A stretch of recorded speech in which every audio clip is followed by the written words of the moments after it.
Naalala mo pa yung mga trip natin nung elementary pa tayo? Pag wala yung teacher at walang ginagawa, kung ano-ano nilalaro natin. Kukuha ng libro, tapos huhulaan kung sampahin na yung mas maraming tao.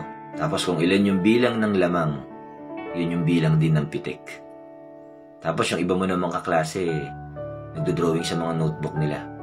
Yung espasyo sa taas ng notebook, dinodrawingan nila yung mga stick figure na naglalaban. Parang sila Son Goku. Tapos tanda mo yung likod ng notebook mo. Puro drawing din yun ng Dragon Ball. O di kaya naman, mga lettering. At paano mo malalaman kung mayaman yung kaklase mo? Kapag kakompleto yung colors ng mga Crayola niya. Pag naka-pencil case. Tapos pag recess na, kanya-kanyang kuha ng baon, biskwit, sesto, tinapay, nilagang saging, nilagang kamote, suman. Natatandaan mo yung lapis mo na puro kagat na yung pambura kasi pudpud na. Tapos pag naubusan ka na ng pambura, walang problema. Tatalian mo lang ng lastiko yung dulo, may instant pambura ka na. Tapos minsan naman, kabilaan yung tasan ng lapis mo. Hanggang sa mapudpud yun. Yung mga klase mo namang babae, may pamburang mababango. Strawberry, iba't ibang design, parang candy. Tapos pag nangailangan ng papel, manghihingi ka lang dun sa kaklase mong maraming papel.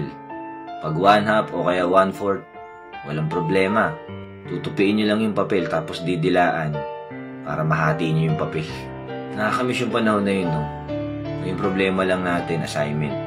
At kung paano mo malulusutan yung nanay mo pag tinanong kung bakit madumi yung uniform mo. Pero ganun talaga eh. Matatanda na tayo ngayon. Maharap na tayo sa tunay na realidad ng buhay. At ang nakakainis dun, mas lamang pa yung lungkot kaysa sa saya. Hindi na nga natin mababalik yung mga panahon na nawala na. Bata pa tayo. Pero pwede natin gamiting inspirasyon yun para makausad tayo sa inaharap.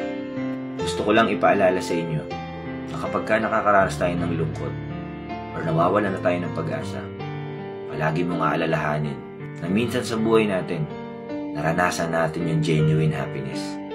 At yun nga yung childhood memories natin. Hindi na natin mababalik yung dating ikaw, pero pwede mo pa rin yung higitan.